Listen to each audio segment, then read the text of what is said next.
Hello guys मुझे start करने जाऊँगी डीजी गोटे वीडियो डीजी वीडियो आपको भल लगे ये पचार रहा आम डीजी वीडियो आपको भल लगे डीजी वीडियो शेयर करेंगे और मो चैनल को सब्सक्राइब करदे ना आपको भल लगे दरकार मत लगुच आप भल लगे डीजी जी एक्सपीरियंस अच्छी से हिसाब से मुझे कौन किसी जनवाक चाहूँगी स्टार्ट करवा डीजी वीडियो चलतु डीजी कौन कौन पार्ट लगुच और डीजी कौटू इनकमिंग आउटगोइंग जाऊँगी जानू चलिए जाना ये हूँ डीजी मेन पैनल आम इनकमिंग आसला से लाइन खंडर इनकमिंग आसला लाइन खंडर आम इनकमिंग आसिक आम डीजी मेन लगे मेन एसीपी स्विच ऊपर को टेकिले मेन एसीपी ऊपर को टेकिले कंडक्टर ऑन है आमर 1 2 3 जो अच्छी रेड येलो ब्लू सप्लाई अच्छी 3टा आम रिले लगी ये आम बैटेरी चार्जिंग पॉइंट लगी है मेन कंडक्टर ऑन है आम यहाँ से स्ट्रीट लाइट को लाइट जीव जो स्ट्रीट लाइट लगी सब से लाइट सप्लाई जीव ये आम रही मीटर भी रही ये जो केबल जाइए ये सब केबल ये गोटे केबल जाइए से फ्रंट लाइट को आउ गोटे केबल जाइए फ्रंट लाइट को आम गोटे केबल जाइए आमर टर्बाइन को ये आम रहा डीजी कंडक्टर और डीजी एसीपी स्विच रहा आमर ये रहा मेन पैनल डीजी ये एलसीडी यहाँ ग्रीनटा हूँ ग्रीन बटनटा हूँ स्टार्ट बटन यहाँ हूँ रेडटा ऑफ बटन आ ये हूँ ऑटो मैनुअल ये स्विचटा ऑटो मैनुअल रहा ऑटो मैनुअल आम ये रहा डीजी फैन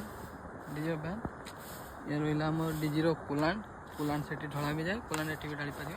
ये रहा डीजी फैन ये रहा आम डीजी ऑयल फिल्टर गोटे रहा ऑयल फिल्टर ये सब आसी केबल सब पैनल भर आसी पैनल से भर आड़े पशिक मुझे देखी कौट सब कनेक्शन हो सब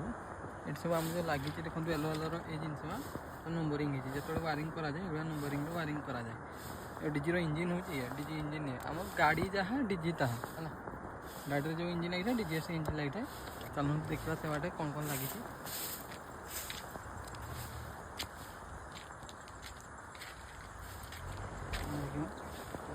लगी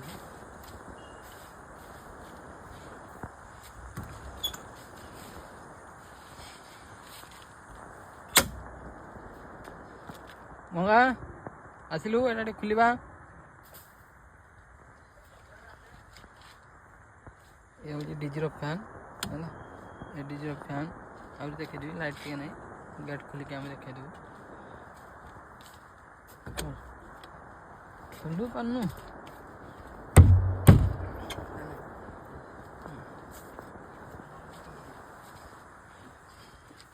डीजी पिस्टन हूँ ये डीजी पिस्टन ये डीजी स्टार्ट हम आम ये स्विचटा ऊपर को जाकि उपरेगा स्टॉप हो बाकी जो जाम हो जाए स्टॉप हो रही है पुश बटन से माइले रेड बटन माइले भी तौक हुए जो ये ऑयल फॉइल ये दि जाए ना तौक इन करदे बंद भी हो ये रहा ऑयल फिल्टर आम डीजल फिल्टर ये ऑयल फिल्टर से डीजल फिल्टर आ मोबिल ये ढला जाए मोबिल एटा मोबिल ढला जा जगह से पचास बाटे अच्छी मोबिल ढला जाए आम डीजेल टांकी हूँ यहाँ आ बैटेरी आम ये बैटेरी रहा बैटेरी 24 वोल्ट बैटेरी या कहुए टर्बाइन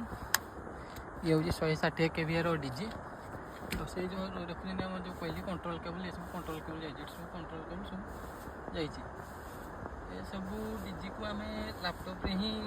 कनेक्ट कराई सब लैपटॉप सेंसर सब लगे सब डीजी सब सेंसर डीजी और ये आम रहा एयर फिल्टर ये रहा एयर फिल्टर आम ये रहा एयर फिल्टर ये रहा टर्बाइन आमर 1500 RPM जाके नहीं जापर 1500 RPM आउ ये डीजी रहा वोल्टेज 415 वोल्ट है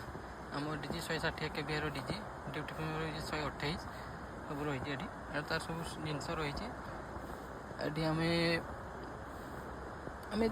दुईटा फ्रंट लाइट आम कनेक्शन हो 2टा फ्रंट लाइट ये रहा डीजी मुझे ज्ञान आपको कहीदेली मो चैनल को आप सब्सक्राइब करदे और चैनल को शेयर करदे। धन्यवाद। जय जगन्नाथ।